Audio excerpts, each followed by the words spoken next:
Hi, I'm Angela with High Quality Organics, the largest wholesale supplier of organic ingredients. And today I wanted to share with you how easy and simple it is to start your own home composting program. But first, I wanted to explain to you why it's so important for you to consider composting at home. Did you know that 30 to 40% of all food that's consumed in the United States is actually thrown out? That's right, it goes into landfills primarily.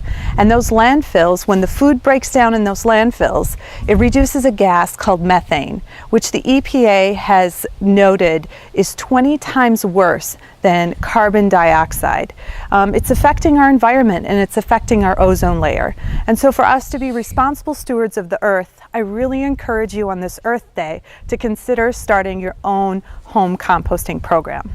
Now first, I'm going to explain to you a couple of different ways that you could compost. And it's going to be important because it depends on where you live, what method you would want to consider.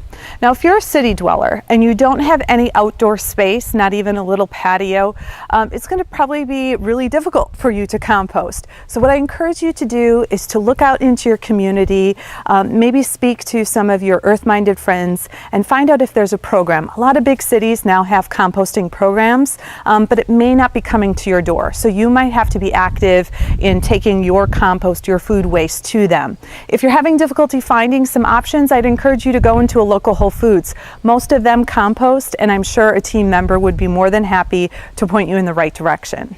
Now, if you're in the city or suburbia and you have a small outdoor space, there are a couple of other ways that you could consider composting.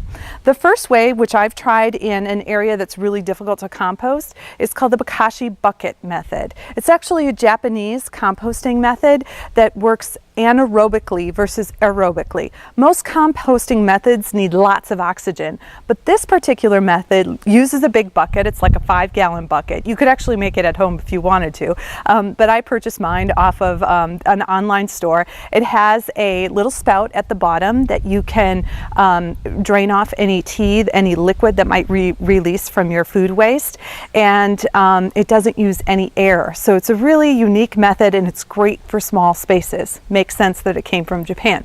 Anyway, you can research more about it online, but I really encourage you, if you need something that you literally have to do under your kitchen sink or maybe out on your patio, the Bokashi bucket method could be a really convenient way.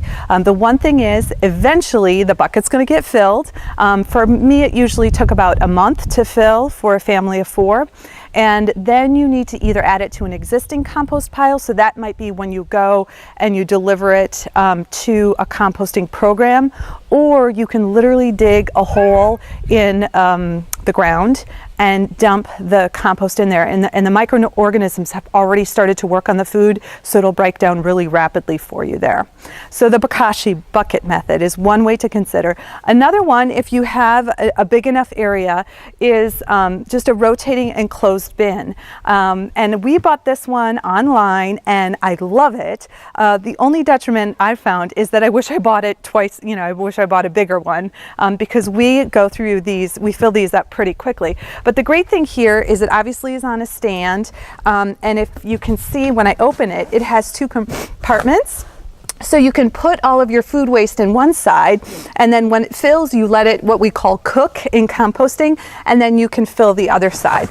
And then the great thing is it's enclosed, so you don't have to worry about animals getting into the compost area. And if you do compost right, you don't have to worry about a smell, because a balanced compost pile does not, it doesn't release any terrible smell. It actually smells kind of sweet.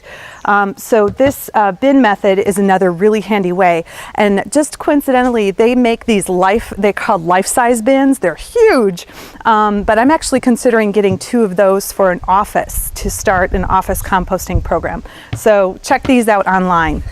And then the last method, if you're in a rural area and you're not worried about attracting animals and you have a big space, my parents live on a great big farm, there's 2 methods you can use. One is where you literally just build kind of a big cube. Usually they recommended it 3 by 3, and you use 2 by 4s and chicken wire. Basically you want the sides of the cube to be fairly open so the oxygen can get in to the compost pile, so that's where you use the chicken wire. or you can use cinder blocks, so those cement blocks, and you just build a 3-sided rectangle. And that's great for, you know, commercial spaces or businesses, say a landscaping facility that might be you know, producing a ton of compost, or somebody that has a lot of gardens. So these are a couple of ways that you can compost, and in the next video I really encourage you to watch. I'm going to give you 4 easy, simple tips that will guarantee you have a successful composting experience. So make sure to watch that second video.